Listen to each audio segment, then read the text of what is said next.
All right. Welcome back. It is Wednesday night. You already know what time it is. It's time for SEC After Dark.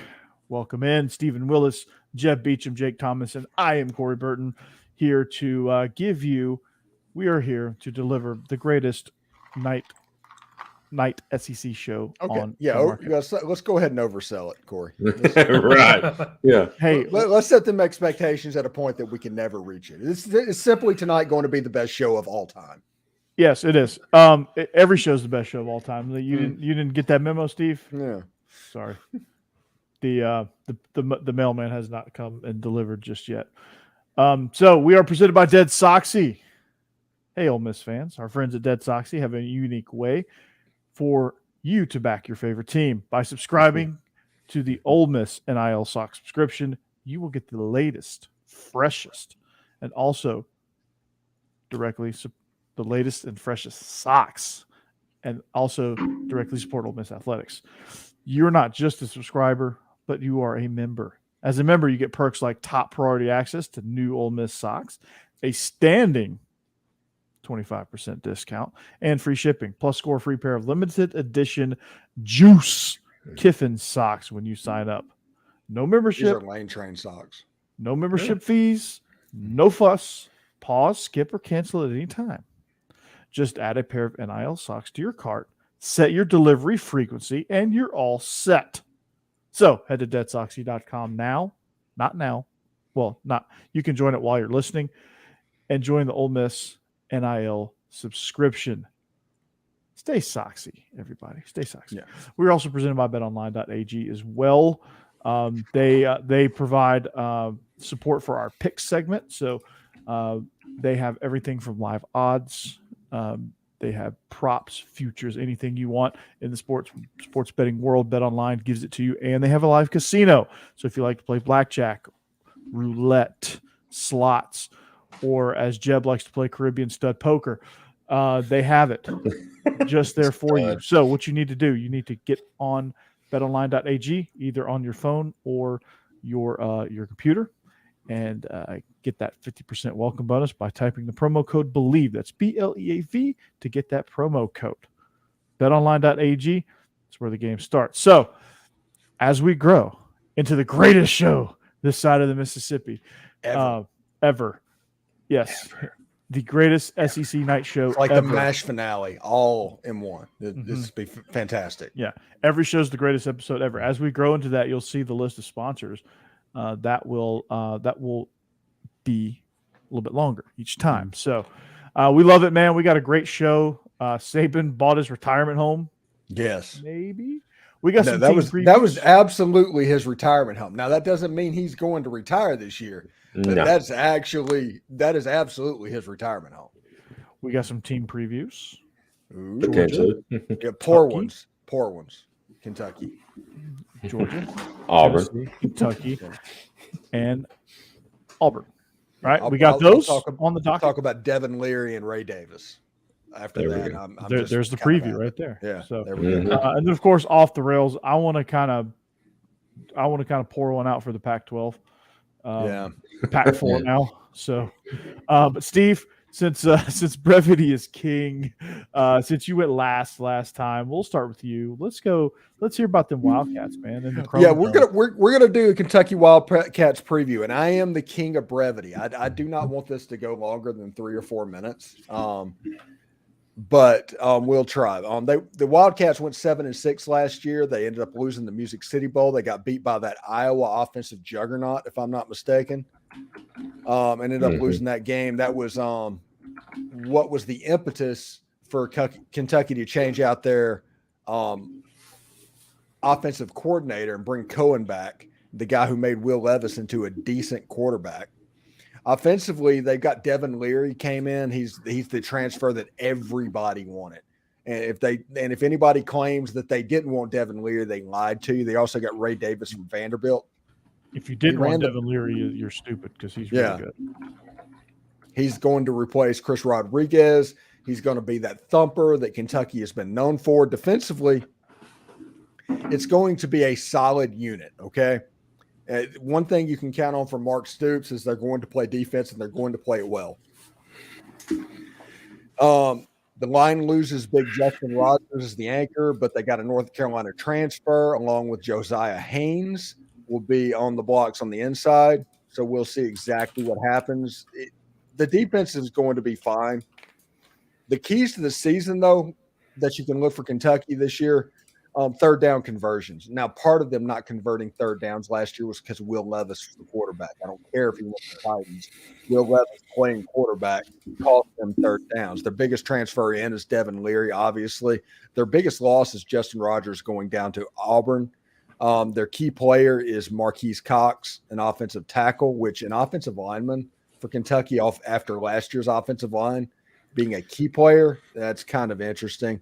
And their key game is the Florida Gators because there's no world to where Kentucky has the season they want to have and loses the game to the Florida Gators. I know that is ridiculous because the joke before Dan Mullen ruined it was the Atlantic will defeat Florida before Kentucky will.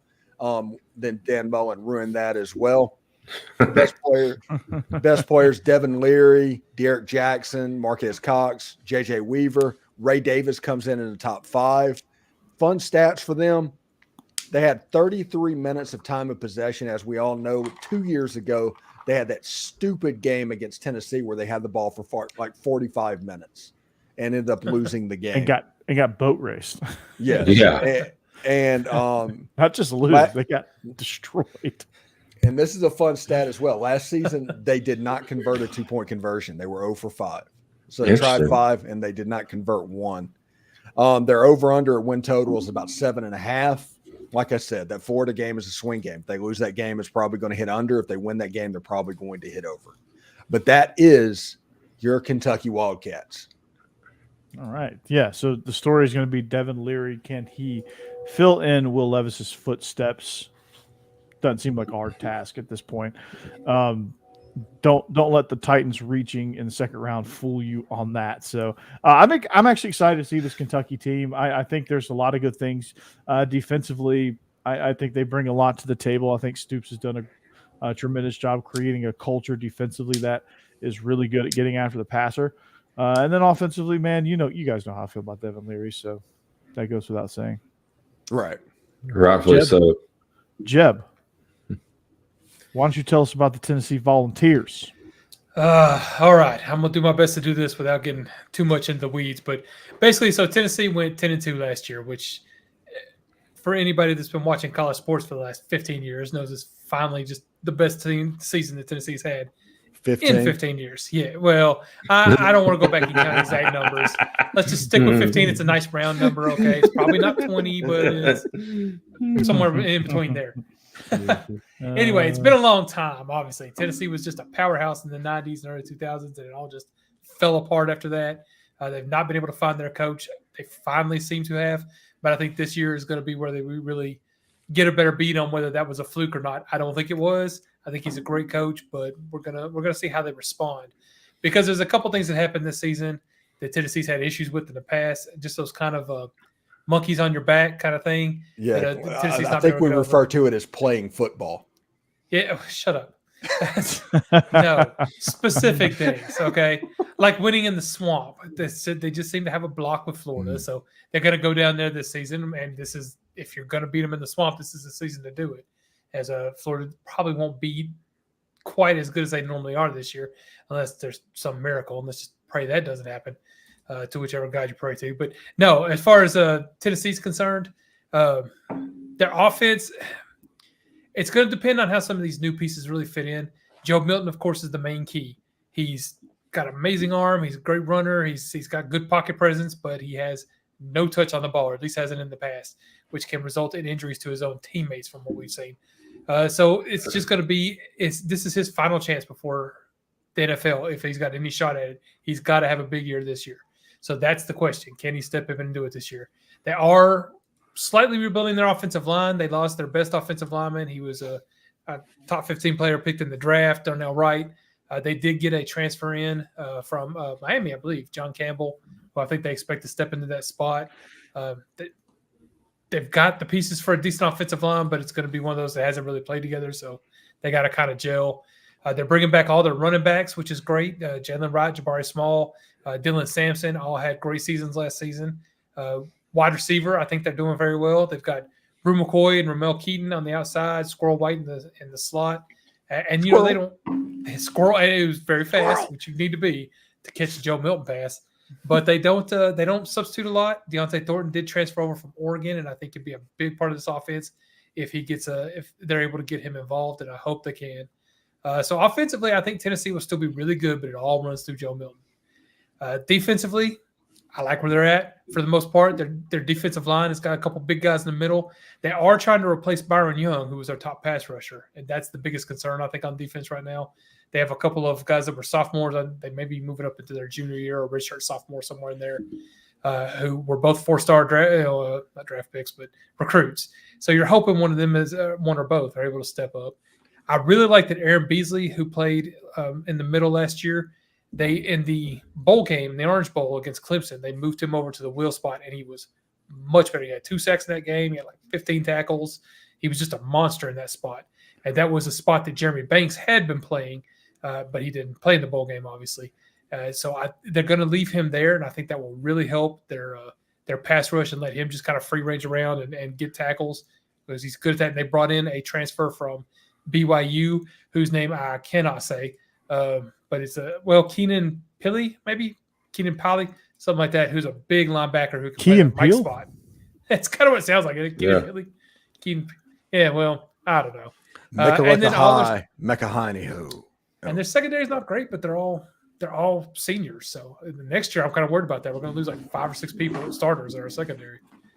So all that put together, I think Tennessee defensively will be better this year. Offensively, we'll just see about Joe Milton. And that's pretty much what I know. As far as interesting stats, I don't really have many for you. I did see that they said that kind of, and Steve will understand this with Ole Miss, you know, that a lot of people don't realize how important the running game is to what they do. But one of the funny things I saw since Josh Heupel's been here, he's 15-2 when Tennessee runs for over 155 yards and only 3-7 when they don't. So we got to have the run game going. So you're saying these run down ball?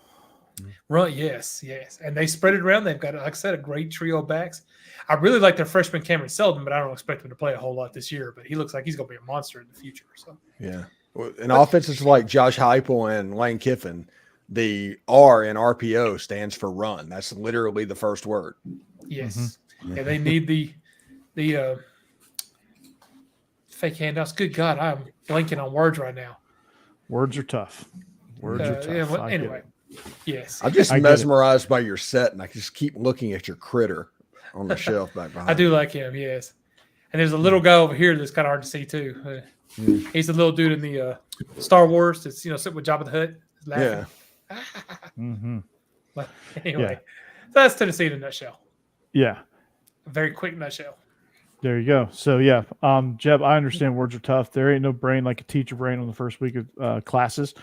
So if I struggle on words, that's you know why. I did when you try to hand the ball off, but you're faking it. You're gonna throw. Play action. Play action. Thank you. I can't believe I couldn't think of play action. Anyway, play action is very important to him. So I become like Alvin Mack when it comes to words this time of year. Like if it's football, I'm like eagle, razor, bear claw. If the back shifts into an eye, hit the tight end so hard his girlfriend dies. And then when I get to talking too fast, that happens to me. I'm blank.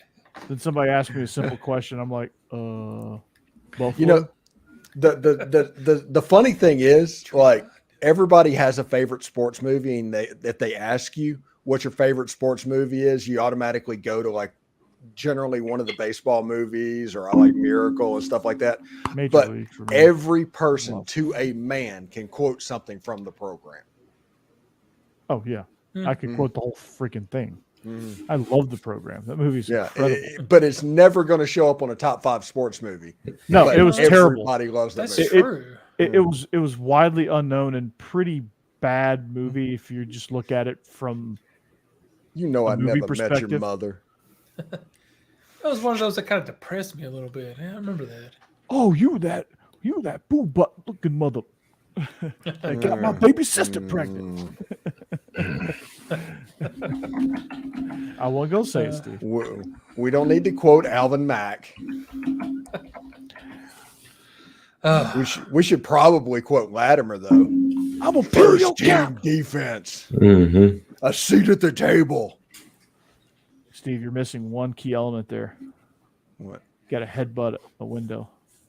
Oh, that I was just about to say is like, you going to tell Coach about this? I ain't telling Coach about this. NCAA's testing next week. I'm not telling him. The funny thing is the thing that really got Latimer in trouble in the program was apparently speeding on a scooter. Apparently he was in Athens. Who knows? Speeding on a scooter, yeah. So apparently they dropped a casting call for the next Fast and the Furious 23, in Athens. And apparently everyone's like, okay, I got to try out. I need to be the lead in this movie. So that's why. Yeah, like Dom Toretto and Kirby Smart's going to be talking about family. Mm-hmm. This is my family. Kirby Smart's like, not anymore. So, and Dean, my answer to that, Dean, would be only if they played a perfect game, and I don't expect that. Georgia's just too well built. Well, I'll take this opportunity to tell you why that I think that's going to be one of the best games all season. I'm just speaking in hyperbole tonight. Screw it. There you go. I'm just speaking in ever. I'm just speaking in nothing. The most amazing football scene you'll ever see. 3-peat, baby. All right, so we're going to finish out the East with the Georgia Bulldogs, scheduled to be the East champs yet again this year. I think. With the East being the way it is, I think the only challenge in that division as it stands at this moment is Tennessee. That game November 12th is going to be the game of the year for not only the East, but possibly the entire conference. Honestly, you should look completely towards it, and you should put everything into it. That should be the game on your schedule you should care about. Yes. Just completely overlook everybody else. I don't think Kirby will especially the week before. Yeah, kind of like you did with Missouri last year. Yeah, kind of a great strategy there, Steve. I get it. I could never tell that we play Ole Miss the week before Tennessee. Would have never guessed that. Nope. Not even a little bit. Not even. It would have been a trap game, but I think the team y'all played before Ole Miss, there's not much there. Yeah, there's a lot of games that are not much there this year. Yeah. But so a couple key things about the Georgia Bulldogs. The defense was ranked 9th in the country in total defense. The offense was 5th, averaging over 500 yards per game. Todd Monken goes now to the Baltimore Ravens. In comes Rundown Bobo. Nevermore. Yeah, Mike Bobo comes back, makes his valiant return as he's the Georgia Bulldogs offensive coordinator. If you watch spring game, not much has changed scheme-wise. I think it's pretty obvious who the offense needs to feed through, and that is Brock Bowers. He is going to be one of the best players. He's going to be pretty good at the tight end position, right? Decent football player. He's a decent football player now. But also, you got 3 offensive linemen on the Outland Trophy watch list. You have Amarius Mims, Cedric Van Pran, and Tate Ratledge. So you got a center guard and a tackle all on the Outland Trophy watch list. First time that's happened, I think, since Kirby took over, that he had 3 offensive linemen on that watch list. Pretty impressive there. The other weapons on offense besides Brock Bowers, who are you going to go to? Well, you have 2 transfers coming in. Dominic. Love it. Yeah. I blanked on the name. I was about to say Blaylock, but he left and went to Georgia Tech. Teacher brain. Curses now. Teacher brain. It's a real thing, guys. It really is a real thing. All right. So Dominic Lovett. That's your excuse, Jeb. Yeah. Thanks, Jeb.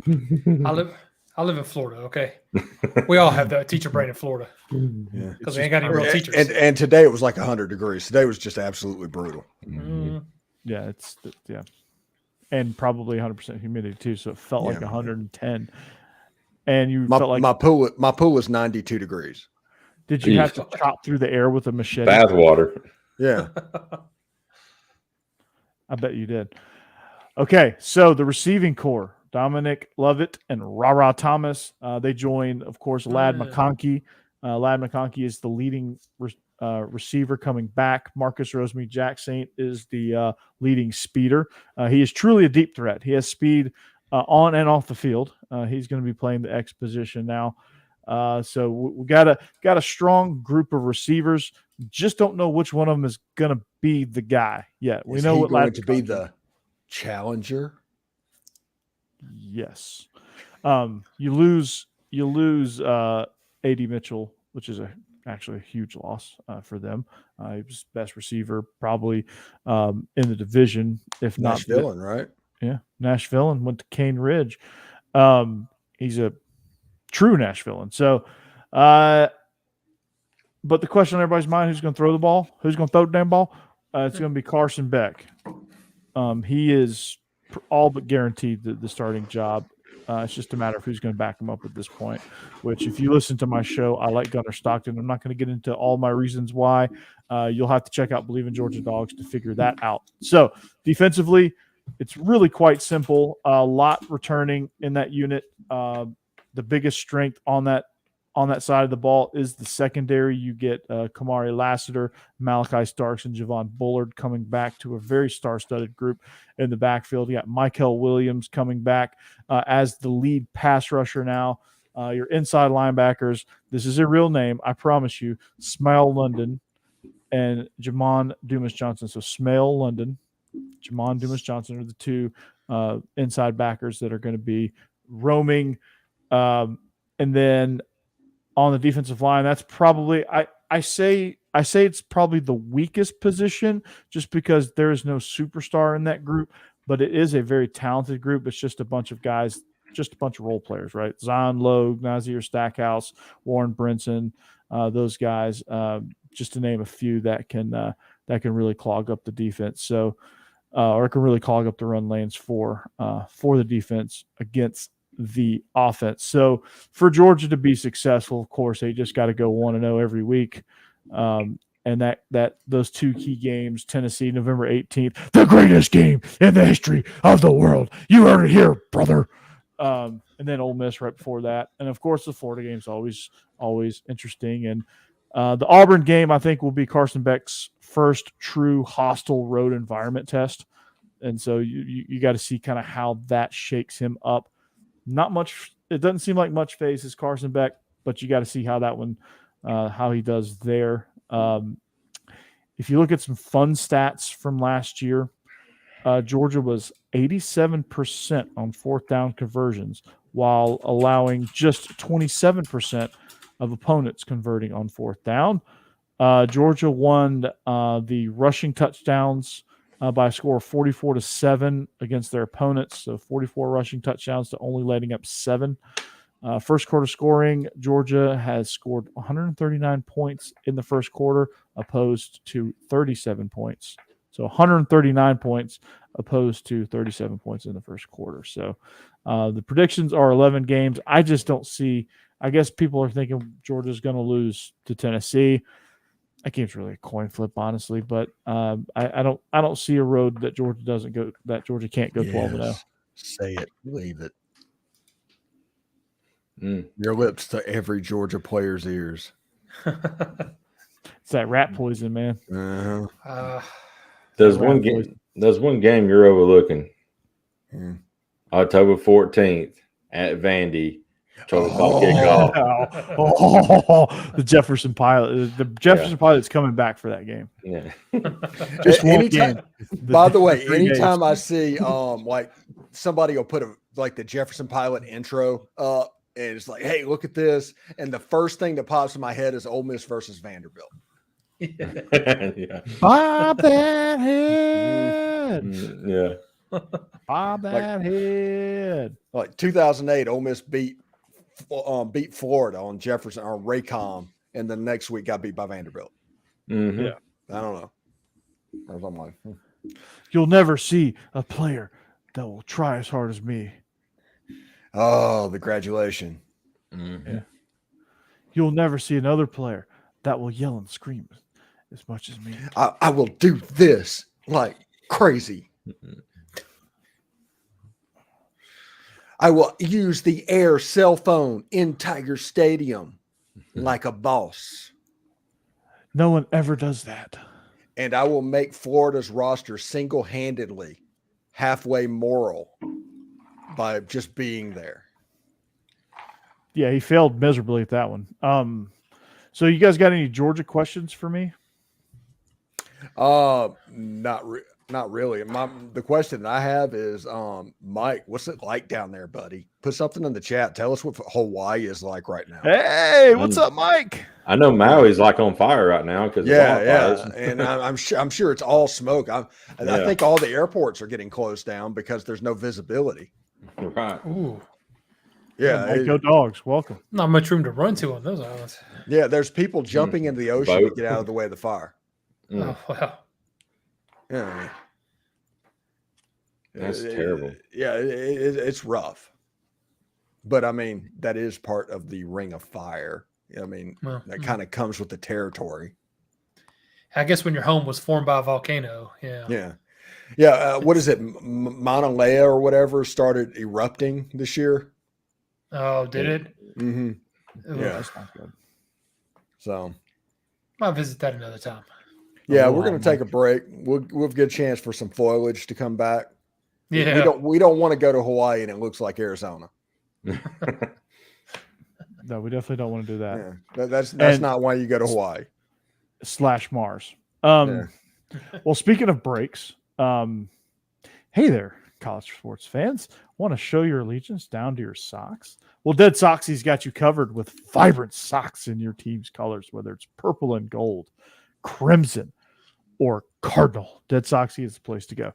Found a pair that you like? Subscribe for big time perks like a consistent 25% discount, early access to exclusive styles, and get this, free shipping. Plus, we welcome new members with a free gift. Who doesn't like a free gift, right? I love free gifts. Free is for me, right? That's what they say. So why wait? Find your new socks at DeadSoxy.com right now. And as always, you gotta stay soxy, man. Gotta stay soxy. So Promo code After Dark. promo code After Dark. Hmm. So we've previewed the East. We've just determined that Vanderbilt's the greatest team ever assembled in Nashville. We've determined that this is the best show this side of the Mississippi, or any AJ side of the Mississippi. AJ Swan is the man. Devin Leary, The man. dog. Tim Tebow could not do the heavy lifting with Aaron Hernandez on the team. Right. The Florida Gators, we determined that there's just no hope with Graham Mertz. South Carolina, yeah. And then, so let's head over to the West. I've been looking forward to this because Jake, we wanted everybody to get their homers like Jeb did Tennessee and you did Georgia. So I did Georgia. naturally, Jake should get Auburn, in my opinion. So I've been looking forward to this all day. Perfect. Oh yeah. Appreciate that. So, Appreciate that. Jake, is the Iron Bowl going to be interesting? And what happened? Oh, bye. Hello. Oh, I tried to put the background up of Aubie. all right.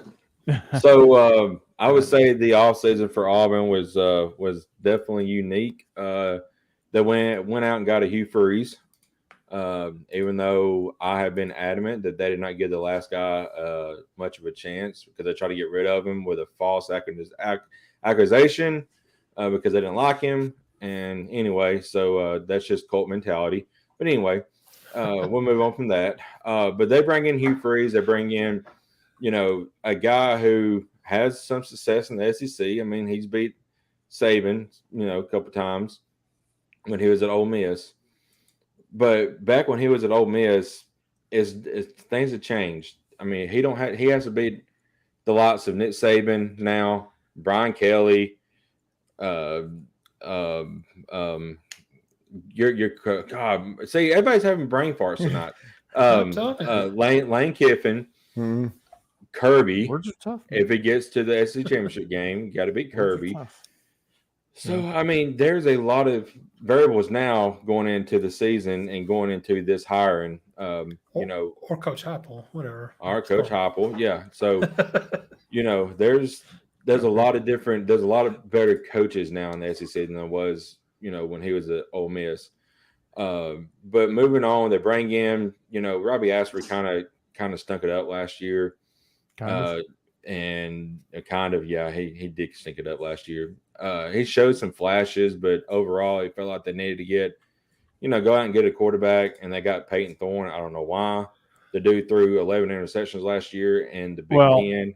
So get this, Jake, not to cut you off, but we reconvened with the Legal Motion, and we actually did our Big Ten preview, which probably took 4.5 hours because they have expanded to 120 teams. But right. we determined that Michigan State was more hot garbage than Peyton Thorne could contribute to, and he was just a small piece of that, and he was the reason why they had any sort of success. They're going to be pretty putrid, so take those stats with a grain of salt, in all seriousness. But I've heard he's doing pretty well in camp so far. So yeah, from what I've seen, just by looking today, because I am not an Auburn fan, for the record. What? As you can see, that Alabama behind you kind of threw me off for a second. Yeah. Anyway, they lose Tank Bigsby. He has gone to Jacksonville State, so that's a big loss for them. But they had Josquez Hunter still run the ball. He's really, really talented. Offensive line, they still got to rebuild it. They brought in several transfers to kind of build up that offensive line. And defensively, Auburn's always had a very good defensive line and a very good linebacker play. They bring back who was that linebacker? I lost his name. He was a leading tackle. Cam Riley. He's back in linebacker. Riley? Yeah. He's in the NFL, isn't he? Yeah, he is. Cam Riley comes back, has six tackles last year. So he's cog in the middle of the defense there. Secondary, they're going to be really great. They're really, really talented and really experienced in the secondary. So if you're going to beat Auburn, you're going to have to take advantage early on and kind of, I guess, get them behind the 8 ball and make them make Peyton Thorne, just take awful passes and bad reads. They have their wins at 8-4 this year. Honestly, guys, I just don't see how they're going to get 8 wins this year, especially the first season. They did like I said, brought in a lot of talent, but I don't know if depth-wise they're there yet. Now Hugh Freeze will definitely get the guys in there. He's a great recruiter, but it may take a year or two. So I would say they would probably get 6 to 7 wins this year. I just don't see how they're going to get that 8 wins unless they beat Alabama, and they do have Alabama at home, and it's always stupidity down there when Alabama has to travel down there. Mm-hmm. But you got to beat Ole Miss, you got to beat A&M.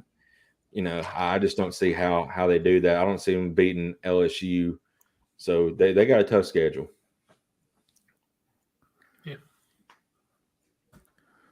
Love it. This team is very, very difficult to unpack because it's just you just don't know. I mean, right. you the only real known the only couple real known commodities. I cannot say that word. I don't know. The only real known commodities are Jarquez Hunter and Cameron Riley, and everything else is just kind of like, okay, he was decent at times here. Right. He was decent in spots there. But we really don't know what's going to happen. I mean, and Auburn's one of those goofy teams that like you just look up and they're like 10-2, and you're like, what the hell just happened? Yeah. Or they're like 4-8, and you're like, oh, I could have seen that. Yeah, I could see that. And you're not surprised by either result. And I mean, they should win their first 3 games. So the first 3 games are going to be pretty much cakewalk. You got UMass, you go to Cal, and then to Sanford, or Sanford comes home, to you. But then after that, you got to go to A&M. You got Georgia. You're open on the 7th. Then you got to go to LSU. Then play Ole Miss. So that stretch right there is that is murder's row right there. Yeah. I mean, if they could get 2 out of 2 out of that stretch, that I'd probably call that a win on the season. They might get 7 wins with that stretch, but I'm going to tell you another one. We bring up Vandy again, but I feel like they got to beat Vandy to get that 6 wins this year. Yeah. Well, they You know, get like- it at home, so that's usually Yeah. And Vandy's got to beat Auburn to get their 6th win, I feel like. So Yeah, the series record between Vandy and Auburn is 21-21-1. Yeah. So this is for all the bragging rights. It is. Wow. All Yeah. right. okay. Well done, Auburn. Well done. Yeah, really. And Well- you know there will never be another tie in history of college football. So that you got to somebody's going to have a losing record in that series after this year. Yeah. And Auburn, pray it's not you. I was going to say, if Steve- Vandy wins Steve that, is- we got to post Steve that is like- everywhere. Oh yeah, Steve is like that meme of the dude in the yellow suit that's like he's yeah, like peeking around the corner, like, yeah. yeah. That's Steve watching that game. Let's go off the rails. You guys ready? Yeah, I was Sure. born ready for off the rails. Let's quit being serious here. Saban's retirement home. Mhm. I think it's impressive, dude. Yeah. Well, Yeah, it's a $17.5 million, $19 it million better be. house. Yeah. Yeah, it looks very nice. Yeah, but it absolutely is a retirement home. That is what that is paying Miss Terry for going through the last 30 years. Yeah. That's what that home is, because it's like windows all up the wall. It's on their equivalent of Star Island out in Palm Beach. Mhm. If anybody has seen Heartbreakers, I mean, that's kind of a movie that not many people talk about. Yeah, because it's got Jennifer Love Hewitt. I don't think anyone's talking about the plot of that movie. There's Yeah. one thing. Well, but Two things. but it's basically about gold diggers, and they go Good down point. there. This house is located in that area that they were going to try and gold dig. That's Oh, yeah. that's People what like that- Tiger Woods have houses down there. Yeah. Right. I think Michael Jordan has one down there too. I heard. Yeah. Oh, by the way, Yeah. did y'all see that video on Twitter of Michael Jordan playing pickup basketball in the Bahamas and just talking Yeah. noise? Oh, he's Well, talking just- tons of trash. It's great, dude. MJ's that court, and he's just freaking draining too. It's pretty Yeah. funny. Yeah. He could play, I believe. He's at a just high like, level. do y'all have YouTube down here? Y'all better go and look and see what y'all up against. It's like Michael Jordan's like 60 years old. Yeah. Oh, I bet he still beat most people. Yeah, I'm Oh, gonna yeah. look that up. Oh yeah, I don't think I could score against Michael Jordan right now. No. If in a Oh. game of 1-on-1, I do not think I could score against him. Yeah, No. And if it's make it, take it, I'll never get the chance to. 'Cause, Yeah. yeah. Just never get the ball. There's also a really fun clip that I like watching on Michael Jordan. It was the year that he retired the second time. The year after he retired the second time from the Bulls. It was probably like months after it. It was like the training camp upcoming for the season that he had retired. And it was the season before he went to the Wizards. Mhm.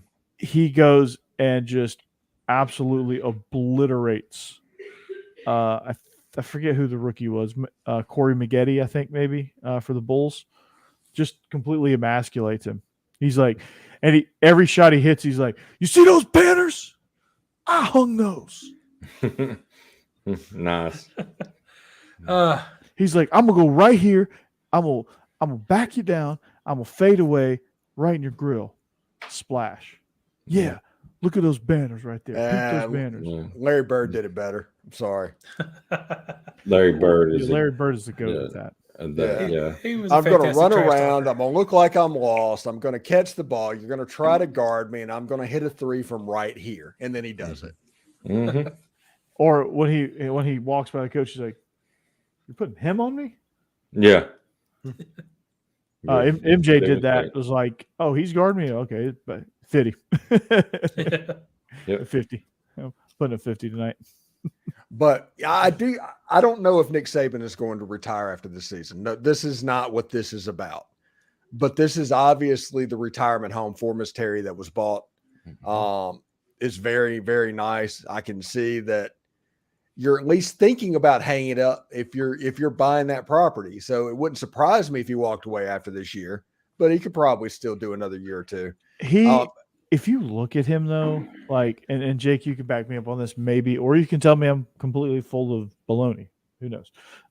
But like you just look at him, and he just looks, and he's Nick Saban. He's the greatest coach of all time. So like him being burnt out is a whole lot different from anybody else being burnt out.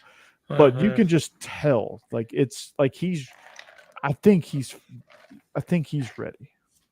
Yeah, it's at least at the point where they're having that conversation. Now it might be a situation to where Nick's like, okay, next year, and he's like putting Miss Terry off as far as he can. Much like his trip to Italy this year that he joked about. That won't last too long. Yeah, but eventually Nick Saban is not going to win that argument because him and Miss Terry, by all accounts, have a pretty fantastic marriage. And you get the feeling that they'd like to have 10, 15 years, just go down there in Palm Beach and just spend time together. Like go the Jimmy Johnson route where he does nothing but go fishing and play golf and just chill, man. And he deserves it. Mm-hmm. I was going to say, I don't know how you couldn't at this point, but some people just have that drive, and want to win all the time and play all the time. I think Nick Saban is like, as weird as this is going to sound, and Bama fans are going to be like, wait a minute, no. As intense as he is, I think he knows his limit. And I think he knows that he has reached his limit. I didn't say his ability. But what does he need? One more national championship? Mm-hmm. Is that the number for him to hit that mythical goal? Because he's already the greatest of all time. But yeah, I was gonna say, what else can you accomplish? Yeah, like but it's just that you get with Bayer if you at Alabama if he gets one more national championship. Yeah. He's already passed him, but I mean, at Alabama, he's tied with him. So, what Nick Saban should do, and what ESPN should do, if they're listening, if they're paying attention, if they have any sense in their head at the moment, Nick Saban becomes the new Lee Corso on College Game Day, and you don't do the hokey stuff that Lee did. You just have the ex-coach, which is originally what Lee Corso was, to sit there, and I think Nick Saban would be absolutely fantastic about that. He only has to fly up on the weekends. He spends time down there with Miss Terry, and he does that for 3 or 4 years. And honestly, if you've seen Nick Saban on TV, I mean, that would be a slam dunk. He's pretty – I mean, he was good. Like, I was kind of skeptical about how he would be in the national championship coverage, like not really giving away too much. But, like, he's shown way more personality the last couple of years than he's ever shown his entire career, and it's like he's finally like letting go of like, okay, like I'm on the back, like I just need, like he's almost like doing the Tom Coughlin. It's almost a similar situation as far as like personality goes, and like just relaxing a little bit and just letting his team be themselves. Yeah, and he needs to, because college football is completely changing. Mm-hmm. Yeah. There's going to be one regional league, and that is going to be the SEC, who outside everybody likes to blame the SEC for everything. But if you look there, we're the only ones that have a footprint anymore. Everything else looks like an ink blot test. Pretty much. It looks like one of the psychology. Is that what that is? The psychology thing where you're like Rorschach. Yeah. And I don't think the SEC is looking to go outside its footprint, because I mean, Greg Sankey said the other day that they don't have to go out and get a team on the West Coast pretty much to have a, unless it benefits the SEC. So, I don't like who's left. Right. Who's left that we would even make any sort of difference? You could go, not on the West Coast. You could go up to like North Carolina and Virginia, but you're right. That's still like Kansas. I am team Kansas. Kansas. Okay. If you look at the map, Kansas looks like an empty spot on the map. Hey, and anyway, the geographical center of the United States is in Kansas. So therefore, the southeast part of the United States geographically starts in Kansas as well. Interesting. Okay. Hey, we're not stretching. Hey, but if you want to talk about getting that, if it's run by TV contracts and TV revenue, you got to get that North Carolina and that Carolina market, Charlotte market especially. It's the SEC network is, by the way. Yeah, exactly. Yeah. So, I think North Carolina, if they expand, it's going to be North Carolina and the and is going to be that's going to be the like there's just going to be some arbitrary team that comes in because they need North Carolina. I think they want UVA. I think it's going to be Virginia Tech. Yeah. Yeah. But like the SEC is like this is the power move. This is the ultimate power move. The SEC is still going to get 6 teams in the playoff. Oh yeah. And they don't need to do all this expanding. It's crazy. Like it's like you're watching the Big 10 and the Big 12 like go on a money grab basically. Well, and the Big 10 chilling. The Big 10 looks the map now looks ridiculous. I mean, you want to have kids flying from coast to coast pretty much to play a ball game. And not only is this for football, this is for basketball, baseball, softball, all sports. And can you imagine? Ridiculous. There's travel expenses. I mean, think about it. Well, Notre Dame apparently is behind this. They're the ones that are behind the Stanford and Cal thing into the ACC. And then Notre Dame themselves will not become football members. Right. Yeah. So they want you to do this for us, but we're not coming over. So basically Notre Dame is treating the ACC like the ultimate side piece, but doing something else for their other side pieces. That's hilarious. That's a great analogy. But and here's the thing about that's so funny about Notre Dame is, once we go to a 12-team playoff, your 4 conference championships, your major conference champions are going to have a bye week pretty much. Notre Dame's never going to have that chance if they don't win the league because they're not in a division per se. They're not it. Yeah, no, there's no per se. They are not in a conference. They're not conference at all. So they're always going to be probably at large bid if they get in, and they'll never have a game at their place. If they do home games for the top 4. And I hate to break it to everybody, but let's say they get into the playoff and they play the 4th or the 5th team in the SEC. Let's say they have to go to Vaught Hemingway Stadium and play Ole Miss. Notre Dame's not winning that game. No, not a chance. Yeah, and them not being in a conference allows them to not get the advantage of being like a home field advantage person in the quarterfinals. Can you imagine a quarterfinal game in South Bend and how cold that would be for like Ole Miss to go travel up there basically South Dakota, North Dakota, or North Dakota State and Miami, they make a living off of doing that and getting people to have to come up there in November and December. Yeah. That's ridiculous. They need to get in the conference. Yeah. It'll benefit them overall. Yeah, I do like the idea that they're going to change. Yeah, they had it set up to where the Power 5 all got a automatic bid, and then the leading the next highest ranked conference would get in.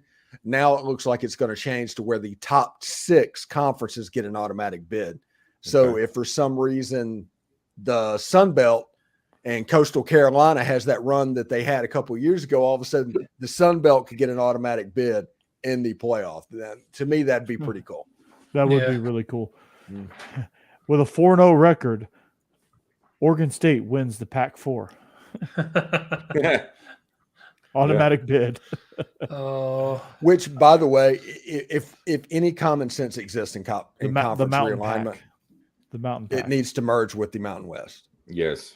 Just merge, get over with it. We hate it that you're no longer in the Pac-12, Wazoo and Oregon State and Stanford and Cal. Yeah. We hate keep the name, but keep the name. Yeah, just keep the name and just merge and just keep the name. Don't do something stupid. That's the important thing. Do not do something stupid trying to chase money 5 years from now, because no matter which conference you go to, they're going to figure out a way to take money out of your pocket for the foreseeable future. Don't do that. Just go to the Mountain West, make that the best possible situation. When the conference rules are tweaked, if Oregon State can run the Mountain West and all of a sudden they're 16th or 17th in the country, they have just as good a shot as an automatic bid and making the playoff as Oregon, Washington, or any of the Pac-12 schools that went to the Big 12. I agree. That's a good point. I mean, that's all they can do. I mean, Yeah. Oregon State has a chance, and Oregon State is actually sitting in a not so bad position that when they become the Mountain Pack, that it will they could potentially rule the Mountain Pack because like you come in with Air Force is always pretty good. Boise State's always pretty good. Fresno State is Boise State's playing at a high level. Fresno State's playing at a high level right now. San Diego State traditionally is usually pretty good. Like it's a it comes on so damn late, but I like watching. Fresno State is just a gritty football team. I love watching them play. San Jose State. They're sporty. San Diego State. They're sporty now. Yeah. By the way, guys, before I got some news to share. Cassie put it right here. So we're doing our gender reveal next weekend on Facebook Live. So when is that? Just so we know. You want everybody to come? Or next Sunday. Not this Sunday, but next Sunday. Nice. So, I'm guessing you're going to have an Auburn baby. Oh, wait. No, absolutely. Oh, it'd be so awesome if it was like orange. No. It comes out, War Eagle. Then I would no longer have a baby. Hey. By the way, let's talk about something before we go into the 1923 portion tonight. Florida State and their bluster. That's Friday. About the we'll come back Friday. Yeah, we're back Friday. Florida State has had all this bluster about leaving the ACC. Yeah. Okay. Where are they going to go? Now, unless the Big Ten completely changes their admission policies and decides all of a sudden sports is more important than everything else, they're not going to the Big Ten because they're not an AAU school. Miami's not an AAU school. There's no way that you can finagle that would happen. And anybody that thinks that is a possibility is dream seeking, dream wishing, and dream weaving. And Florida State saying this, people just do that. It's like, oh, they'll do anything for money. They just want money and yada, yada, yada, yada. And for a little bit, that's true. But there's also the virtue signaling aspect of this. For a lot of it. And the Big Ten presidents like to pretend that they care about the student athletes the whole time that the kids from Oregon have to go to Piscataway and play a conference game on a Wednesday night during the season. But we're doing this for the student athlete. Mm-hmm. The SEC, they're not in a hurry to expand. Yeah. They're getting Texas and Oklahoma. They could stop right now and be fine. So where is Florida State going to go? Big 12? Question. If you go to the Big 12, it's the same amount of money that the ACC is making. Right. I don't think the SEC wants them. So a lateral move. What do you get? The West Virginia rivalry back? Mm-hmm. I mean, common sense has to prevail on this realignment thing. And everybody blames the SEC. It's like, who's the bigger villain in this conference realignment, the SEC or the Big Ten? Well, it's probably the freaking conference that weaseled in by creating an alliance designed to protect these conferences and then destroyed them from the inside. It's probably that team, that conference. The Big Ten. Yeah. I got a little bit. It's like they kicked the leg. It's like they kicked the legs out from. They're like, here, hold us up, and then they kicked their legs out from under them. What they did to the Pac-12 is just evil. I will say that it is evil because they intentionally did this. It started with USC and UCLA. It just went on to just completely gut the entire conference, all in the name of trying to be competitive, and the SEC scared the hell out of them. That's what this is about. This was done out of fear. That's a good point. They bamboozled the Pac-12 is really what happened. They said, hey, we're going to form this alliance. And then secretly they went around and said, hey, we're going to invite you to the Big Ten. Come on. Oh, everything's okay. Stanford and Cal needs to be in the Big Ten. Period. I agree. If you want to make it about college students, You can't have just 4 teams on the West Coast. If you take Stanford and Cal, you have a 6-team setup out there. You can regionalize it as much as possible, and there's a chance that you can have divisions for your Olympic sports. Otherwise, it's just stupid. Yeah. You're at Penn State and you're traveling to Seattle. Yeah. On Russia a Tuesday is night. closer to Washington than Rutgers. Yeah. Yeah. Coast to coast. And like I said, they're going to have to travel coast to coast every other year. It's ridiculous. Yeah, I can't wait for the USC Rutgers game in November. Actually, I want to see UCLA versus Minnesota. I want that to be a November game, and that should be a requirement of the TV contract. Yeah. So that's got a good question.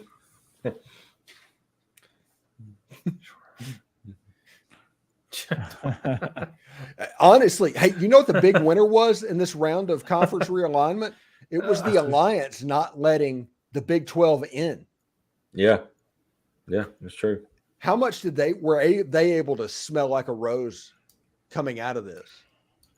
Just by not letting the Big 10 in. We left the Big 12 for dead last year. Yeah. Now look at them. They got Coach Prime. They got Utah, who I think right now is the best team in the Pac-12. They got Utah and they got the Arizona schools. Like they're Cincinnati, didn't they? They got Cincinnati, UCF. Like they've got some. Cincinnati, UCF, and Houston is like, yes. How did this happen? Yeah. What? Yeah, they're like UCF, by the way, gets mad if you call them Central Florida, even though they're Central Florida. Yeah. University of Central Florida. Yeah. That's in their name. Yeah. Hey, and I mean they believe that they won a championship a few years ago, so they got that running into the Big 12. 12-0, baby, Natties. Yes. Yeah. Yeah. So, People's champ. Yeah. No, that's the Rock. Oh, one thing Jake didn't mention on his preview about talking about like 2 years ago, Auburn was the runner-up for the Birmingham Bowl, and I think that deserves a mention. Yeah, they were. Their recent bowl history. Yeah. Runner-up. Very recent. Because they didn't have one last year. Speaking of Big Ten football, guys, did you see what the assistant coaches for Northwestern were wearing when they Yes, they should have. They should have. I do not like the way that people weaponize PR that generally can affect people's lives now. You might have opinions and might not like people. I don't like that if you cannot win the quarterbacking job, you can weaponize that and find an avenue just to completely ruin somebody's life. Mm-hmm. I have a problem with that. And good for the coaches. And if they retaliate against those coaches, that's First Amendment at this point. You're a state institution, I think. I think Northwestern's a public school. Maybe it's a private school. I think it's private. But yeah, it's a situation to where, yeah, Pat Fitzgerald, he might have been an old style football coach, but yeah, he didn't deserve to go out the way he went out. I agree. Yeah. I miss these shirts. It just basically said, like it had Pat Fitzgerald's number at Northwestern, and it had something like top 5 culture or something like that. Yeah. Yeah. All right. Well, let's get out of here. Let's go. All right. So, we were glad you joined us. We hope as we get closer and closer to the start of college football, you tell your friends about us and you join us here. 3 weeks. Yeah. So it's closing in fast. We're going to continue with our previews next week. We're going to look deep into the SEC West, see who's going to win the last ever Western Division title. We hope that you join us. It'll be Alabama. Yeah. So find us on social media. Find us anywhere you find your podcast, and also find us right here on the YouTube channel and wherever you get your podcast. We thank you for joining us. My guess is the Thomas baby is going to be a baby boy. I'm just hopeful it's not a baby Groot. Oh wow. I am. Caster has some explaining to do.